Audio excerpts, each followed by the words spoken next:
Tout dans notre univers semble parfait. Nous avons découvert des lois qui régissent l'univers tout entier, mais certains mystères restent non résolus à ce jour, malgré des décennies de recherche. Pourquoi le temps ne se déplace-t-il que dans une seule direction? Quelle est la base de la matière? Pourquoi la gravité existe-t-elle? Pourquoi le temps ralentit-il lorsque nous voyageons à la vitesse de la lumière? Ce sont des questions qui nous fascinent depuis des millénaires. Mais que se passerait-il si je vous disais que la gravité est un mensonge? Que ce n'est qu'une illusion du cerveau humain? Cela peut paraître incroyable, mais c'est exactement ce qu'a récemment déclaré le célèbre physicien Brian Cox. Alors approfondissons le concept de gravité et comprenons pourquoi le temps ralentit en fonction de celui-ci. Pour comprendre le problème de la gravité, il faut aller au-delà de Newton. Le problème n'est pas tant ce qu'il a compris, mais ce qu'il n'a pas compris. La théorie de la gravité de Newton pose problème. Elle ne permet que de prédire comment les objets se déplacent sous son influence. Elle ne nous dit rien sur la raison d'être de la gravité, ni même sur son fonctionnement. Elle permet seulement de calculer, et Newton le savait bien sûr. Il disait en substance que l'explication des raisons de la gravité dépend de Dieu. En fait, il disait que le plus beau système, avec le Soleil, les planètes et les comètes, ne pouvait exister que sous la domination et la sagesse d'un être intelligent. Autrement dit, c'est comme dire « Je peux vous donner les outils pour calculer le mouvement des objets, mais ne me demandez pas comment ni pourquoi cela se produit, c'est à Dieu de le faire. » Les théories de la relativité d'Einstein. Dans le vaste univers qui nous entoure, de nombreux mystères attendent encore d'être découverts. Parmi ces mystères se trouvent les phénomènes étranges liés au temps et à la gravité, deux aspects fondamentaux de notre existence. Imaginez un monde où le temps se comporte étrangement, où il peut ralentir ou s'accélérer, et où la force qui nous maintient ancrés n'est peut-être pas ce qu'elle semble être. C'est le monde des théories de la relativité d'Albert Einstein, où notre compréhension du temps et de la gravité prend une tournure différente de celle à laquelle nos yeux sont habitués. Albert Einstein, un nom connu de beaucoup, nous a donné une nouvelle perspective sur l'univers avec ses théories de la relativité. Ces travaux ont jeté les bases de notre compréhension du comportement du temps dans différentes conditions, en particulier lors de déplacements à des vitesses extrêmes. Tout a commencé au début du XXe siècle, lorsqu'Einstein a proposé deux théories révolutionnaires, la théorie de la relativité restreinte et la théorie de la relativité générale. La théorie de la relativité restreinte. La théorie de la relativité restreinte, publiée en 1905, a transformé notre compréhension du temps et de l'espace. En termes simples, cela nous dit que les lois de la physique restent les mêmes pour tous les observateurs qui n'accélèrent pas, quel que soit leur mouvement. Cette théorie introduit le concept d'effet relativiste, y compris la célèbre idée selon laquelle le temps peut se dilater ou ralentir dans certaines conditions. L'une des expériences de pensée les plus intrigantes utilisées pour expliquer la dilatation du temps est l'horloge lumineuse. Imaginez que vous êtes à l'intérieur d'un vaisseau spatial, se déplaçant à une vitesse incroyable, presque celle de la lumière.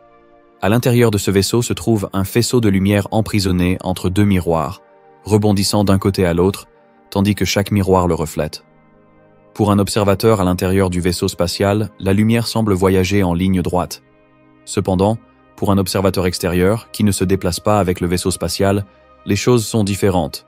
Il verrait le vaisseau spatial se déplacer à grande vitesse et le faisceau de lumière laisserait une traînée. C'est parce que, comme le vaisseau spatial est en mouvement, le faisceau lumineux doit parcourir une plus grande distance pour atteindre chaque miroir. Selon les lois de la physique, la vitesse de la lumière est constante pour tous les observateurs. Et c'est là que cela devient intéressant. Le temps qu'il faut au faisceau lumineux pour parcourir son chemin devrait être le même pour l'observateur à l'intérieur du vaisseau spatial que pour celui à l'extérieur. Mais comme le chemin est plus long pour l'observateur à l'extérieur, il semble qu'il faudrait plus de temps à la lumière pour terminer son voyage, formant une traînée derrière elle. Cette différence apparente de temps entre les deux observateurs est ce qu'Einstein appelait « dilatation du temps ». Le temps ralentit pour un observateur en mouvement par rapport à un observateur stationnaire. Donc, dans cette expérience, le temps se comporte différemment en fonction de votre mouvement. Et ce n'est pas seulement une idée. Plusieurs expériences ont confirmé ces effets relativistes. Par exemple, les particules dans les accélérateurs de particules. Comme le grand collisionneur de hadrons peut atteindre des vitesses proches de la vitesse de la lumière. Les scientifiques doivent prendre en compte les effets de la dilatation du temps pour faire des prédictions et des mesures précises. La théorie de la relativité restreinte ouvre la porte à un monde où le temps n'est pas une constante, où il peut être étiré et comprimé en fonction de la vitesse de l'observateur. Cela va à l'encontre de notre perception quotidienne et nous donne l'impression que l'univers fonctionne d'une manière qui dépasse de loin notre expérience ordinaire. La théorie de la relativité restreinte d'Einstein, présentée en 1905, a changé notre compréhension de la structure de l'univers, notamment en termes de temps et de mouvement. Cette théorie révèle essentiellement que les lois de la physique s'appliquent uniformément à tous les observateurs qui n'accélèrent pas, quel que soit leur mouvement. Pour mieux comprendre la théorie de la relativité restreinte, analysons ses concepts de base. L'une des idées fondamentales de la théorie de la relativité restreinte est que la vitesse de la lumière est la même pour tout le monde, quel que soit son mouvement. Que nous soyons immobiles ou que nous nous déplacions à grande vitesse, la lumière semblera toujours voyager à la même vitesse constante, environ 300 000 km par seconde. Cette idée va à l'encontre de notre expérience quotidienne, où la vitesse semble généralement augmenter lorsque nous sommes en mouvement. C'est comme si l'univers avait une limite de vitesse, et cette limite est la vitesse de la lumière. En relativité restreinte, ce que nous considérons comme des événements simultanés peut ne pas être simultané pour tout le monde. Si deux événements se produisent à des endroits différents et que vous vous déplacez par rapport à eux, ce que vous voyez se produire au même moment peut ne pas être simultané pour quelqu'un d'autre depuis un point de vue différent. Cette idée apparemment étrange remet en question notre perception commune du temps. Le concept de dilatation du temps est l'une des implications les plus fascinantes et les plus pratiques de la théorie. Comme nous l'avons mentionné précédemment, le temps peut ralentir ou s'accélérer en fonction de nos mouvements. Plus vous vous déplacez vite, plus le temps vous semblera lent par rapport à un observateur immobile. Cet effet devient plus prononcé à mesure que l'on s'approche de la vitesse de la lumière. Imaginez deux jumeaux identiques, l'un sur Terre et l'autre voyageant dans l'espace à une vitesse proche de celle de la lumière. Lorsque le jumeau voyageant dans l'espace reviendra, il sera plus jeune que son frère terrestre. Ce phénomène, souvent appelé le paradoxe des jumeaux, est une conséquence réelle de la dilatation du temps. La raison derrière ce comportement particulier réside dans l'invariance de la vitesse de la lumière. Alors que le jumeau spatial accélère à grande vitesse, le mouvement de son horloge lui semble normal. Cependant, pour un observateur sur Terre, l'horloge du jumeau spatial semblerait ralentir, car il se déplace par rapport à la Terre. Une autre conséquence de la relativité restreinte est la contraction des longueurs. Lorsqu'un objet se déplace à grande vitesse, sa longueur dans la direction du mouvement semble plus courte à un observateur stationnaire. Cet effet est minime à la vitesse de la lumière, nous ne le remarquons donc pas, mais il devient plus perceptible à mesure qu'un objet s'approche de la vitesse de la lumière. L'une des équations les plus célèbres de la physique, E égale à mc², est le résultat direct de la relativité restreinte. Cette équation stipule que l'énergie et la masse sont équivalentes. Cela signifie que la masse peut être convertie en énergie et vice-versa. Ce principe est fondamental pour comprendre le comportement des particules à grande vitesse et l'énergie libérée dans des processus tels que les réactions nucléaires. La relativité restreinte n'est pas seulement un concept théorique, il a des applications dans le monde réel. Les systèmes GPS, par exemple, s'appuient sur des horodatages très précis pour interpréter avec précision les signaux satellites. Cependant, comme ces satellites se déplacent par rapport à nous, l'effet de dilatation du temps entre en jeu. Si les effets de la relativité restreinte n'étaient pas pris en compte dans les calculs GPS, nos systèmes de navigation seraient nettement moins précis. La théorie de la relativité restreinte nous oblige à reconsidérer notre idée conventionnelle du temps et de l'espace.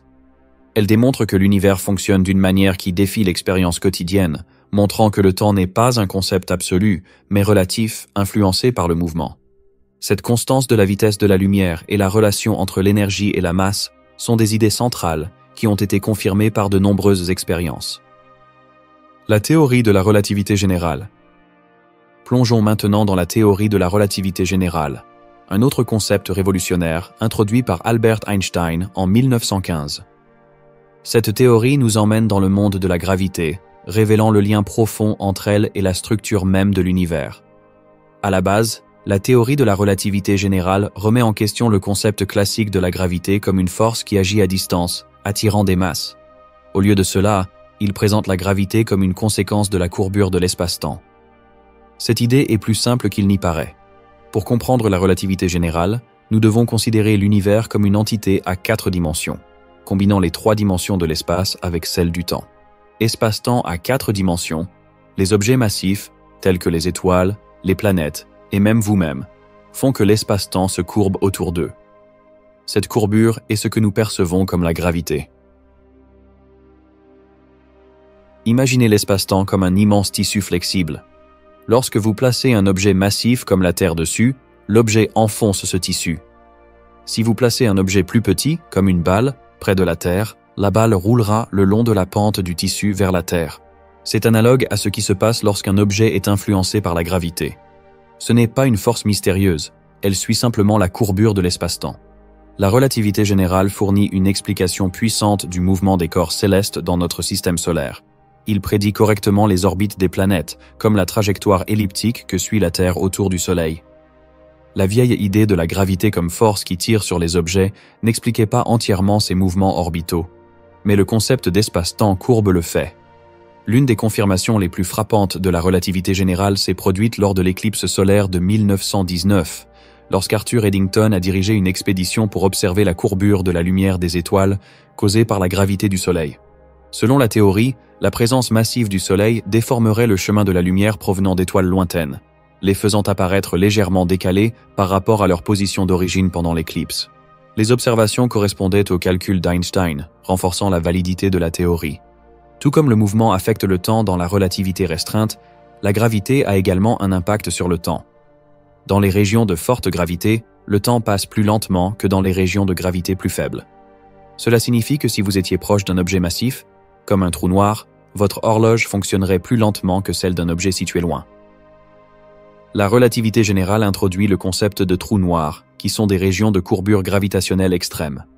La courbure gravitationnelle dans un trou noir est si forte que rien, pas même la lumière, ne peut échapper à son attraction. La limite autour d'un trou noir est appelée horizon des événements et marque un point après lequel il n'y a plus de retour en arrière. Tout ce qui traverse cette frontière est inévitablement aspiré dans le trou noir. La relativité générale a également de profondes implications sur la structure de l'univers dans son ensemble. Einstein a initialement ajouté une constante cosmologique à ses équations pour maintenir un univers statique. Cependant, lorsqu'il a découvert que l'univers était en expansion, il a qualifié cela de sa plus grande erreur. La théorie de l'expansion de l'univers, telle que soutenue par la relativité générale, constitue la base de la théorie du Big Bang, qui décrit l'origine du cosmos. Une autre prédiction importante de la relativité générale était l'existence d'ondes gravitationnelles, qui sont des ondulations dans l'espace-temps lui-même générées par l'accélération d'objets massifs, tels que la fusion de trous noirs ou d'étoiles à neutrons. En 2015, l'Observatoire d'ondes gravitationnelles à interféromètre laser a réalisé la première détection directe d'ondes gravitationnelles, confirmant ainsi un autre aspect de la théorie d'Einstein. Au fil des années, de nombreuses expériences et observations ont testé la relativité générale, et elle a systématiquement résisté à ces tests. Théories alternatives de la gravité. Que ce soit dans des expériences sur les orbites planétaires, la courbure de la lumière des étoiles ou les ondes gravitationnelles, la théorie a été confirmée à maintes reprises.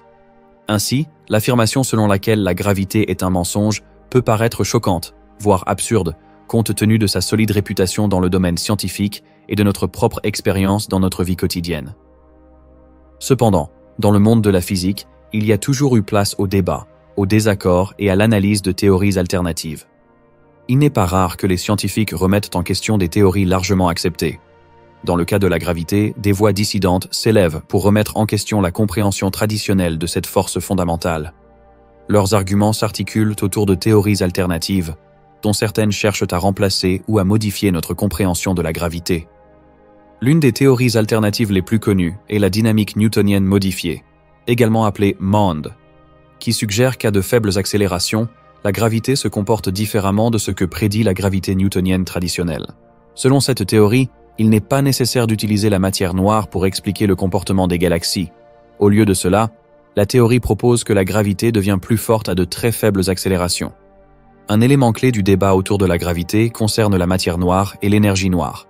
Ce sont des concepts mystérieux qui ont été introduits pour expliquer certains phénomènes dans l'univers, tels que la rotation des galaxies et l'expansion accélérée de la Terre. Cosmos. Les critiques de cette vision traditionnelle de la gravité soutiennent que les concepts de matière noire et d'énergie noire sont inutiles et que des théories alternatives peuvent mieux expliquer les effets qui leur sont attribués. Certains scientifiques dissidents soutiennent que la théorie de la relativité générale d'Einstein est incomplète. Ils suggèrent qu'il pourrait y avoir des facteurs ou des forces supplémentaires, encore inconnus, en jeu qui pourraient remplacer ou améliorer notre compréhension actuelle de la gravité. Ces scientifiques explorent diverses possibilités, notamment des théories qui introduisent de nouvelles particules et interactions. Il est essentiel de noter que les théories alternatives ne sont pas rejetées d'emblée. La communauté scientifique teste rigoureusement ces idées pour déterminer leur validité.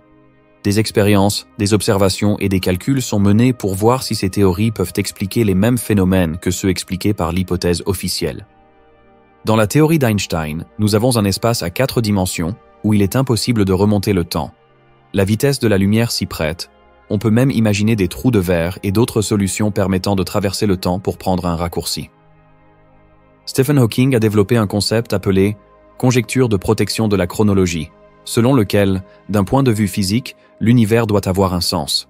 Il est absurde d'avoir un univers où l'on peut remonter le temps et empêcher ses parents de se rencontrer avant sa naissance. Il existe donc une conjecture selon laquelle les lois de la nature rendront toujours impossible tout voyage dans le temps. C'est une conjecture pour l'instant, et c'est ce que prouve ce que nous appelons la théorie de la relativité restreinte d'Einstein. Jusqu'à présent, bien que certaines théories alternatives aient attiré l'attention, aucune ne remplace de manière convaincante les principes bien établis de la gravité. Il est important de souligner que le scepticisme et le désaccord sont essentiels à la méthode scientifique. Dans la quête de la connaissance, il est sain de remettre en question les théories établies et d'explorer des alternatives. C'est par le scepticisme et le questionnement que la science progresse. Lorsque le consensus scientifique est remis en question, cela peut conduire à des analyses et des études plus complètes et à une compréhension plus profonde de l'univers.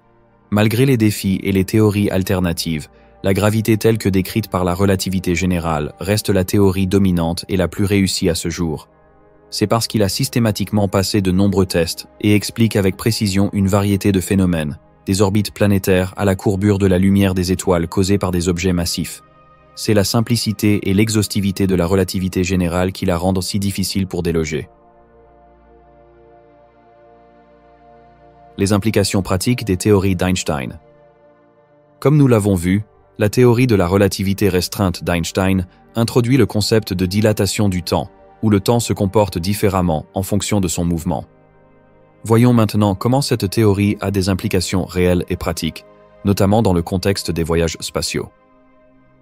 L'exploration spatiale a toujours fasciné l'humanité. Nous rêvons d'explorer des planètes lointaines, des étoiles et même des galaxies. Cependant, il existe un défi fondamental lorsqu'il s'agit de parcourir de grandes distances cosmiques. L'immensité de l'univers et les limites de la vitesse de la lumière. Selon la théorie d'Einstein, la vitesse de la lumière dans le vide est la vitesse maximale dans l'univers. Rien ne peut se déplacer plus vite que la vitesse de la lumière. Cette limite pose un défi important au voyage interstellaire, car indique que même avec la technologie la plus avancée possible, atteindre les étoiles les plus proches prendrait beaucoup de temps. Pour comprendre les implications pratiques de la dilatation du temps dans les voyages spatiaux, revisitons le célèbre paradoxe des jumeaux. Imaginez qu'un jumeau reste sur Terre tandis que l'autre jumeau se lance dans un voyage vers une étoile lointaine à une fraction significative de la vitesse de la lumière. Lorsque le jumeau voyageant dans l'espace revient, il découvre que moins de temps s'est écoulé pour lui que pour son frère resté sur Terre. Le jumeau voyageant dans l'espace a effectivement voyagé vers le futur. Le temps est une ressource précieuse pour les voyageurs de l'espace. Plus le voyage est long, plus l'effet de dilatation du temps devient prononcé. Lors des voyages spatiaux vers des étoiles proches, où l'effet de dilatation du temps est considérable, cela pourrait signifier que les astronautes vieillissent à un rythme plus lent que les habitants de la Terre. Même si cela peut ressembler à une histoire de science-fiction, c'est une conséquence réelle de la théorie de la relativité. Imaginez un futur où l'humanité envoie une mission habitée vers un système stellaire proche. En raison des grandes distances à parcourir, le voyage peut prendre plusieurs années, voire plusieurs décennies, même à des vitesses très proches de celles de la lumière. Pour les astronautes à bord, ce voyage peut paraître plus court en raison de la dilatation du temps, mais le monde qu'ils ont laissé derrière eux aurait considérablement vieilli. La dilatation du temps n'affecte pas seulement les organismes vivants, mais a également des implications pour la technologie.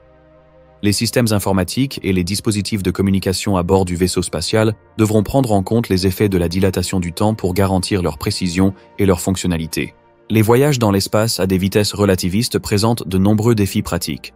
Les astronautes effectuant de tels voyages devront prendre en compte les effets d'un isolement prolongé, l'exposition aux radiations cosmiques et l'impact psychologique d'une séparation de la Terre pendant une si longue période. Bien que les voyages spatiaux vers des étoiles lointaines ne soient encore qu'un rêve réservé au futur, les effets de la dilatation du temps sont déjà pertinents dans notre vie quotidienne grâce au système de positionnement global, plus connu sous le nom de GPS. Ce système s'appuie sur des signaux précis provenant de satellites pour déterminer notre position. Ces satellites se déplacent par rapport à nous et sont sujets à la dilatation du temps. Si les effets relativistes n'étaient pas pris en compte dans les calculs du GPS, la précision des systèmes de navigation serait considérablement compromise.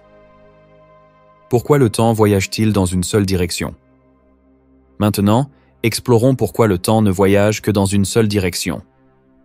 Le temps est un concept qui régit nos vies et l'univers tout entier. Il coule invariablement dans une seule direction, du passé au présent puis au futur. Ce voyage à sens unique du temps, de ce qui était à ce qui sera, est un aspect fondamental de notre existence également connu sous le nom de flèche du temps. Mais pourquoi le temps a-t-il cette nature unidirectionnelle? Creusons un peu le sujet. La clé pour comprendre pourquoi le temps voyage dans une seule direction réside dans un concept appelé entropie. L'entropie est une mesure du désordre ou du caractère aléatoire d'un espace donné et constitue un concept fondamental en physique. L'entropie est étroitement liée à la flèche du temps. En termes simples, l'entropie a tendance à augmenter avec le temps et cette augmentation du désordre ou du caractère aléatoire conduit à un écoulement unidirectionnel du temps. La relation entre l'entropie et la direction du temps est résumée dans la deuxième loi de la thermodynamique. Cette loi stipule que dans tout système physique isolé, l'entropie totale augmentera toujours ou, au mieux, restera la même. En d'autres termes, l'entropie a une tendance naturelle à augmenter et ne diminue jamais d'elle-même.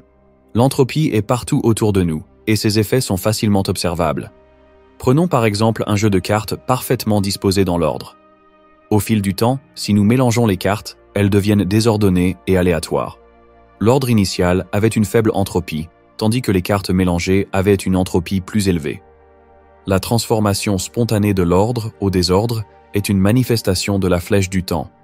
La flèche du temps fonctionne différemment à différentes échelles d'existence. Au niveau macroscopique, là où nous vivons notre vie quotidienne, l'augmentation de l'entropie est apparente.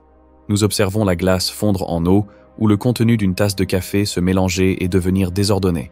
Ces processus macroscopiques illustrent le flux unidirectionnel du temps. En revanche, lorsque nous observons le monde microscopique des atomes et des particules, les lois de la physique sont symétriques par rapport au temps.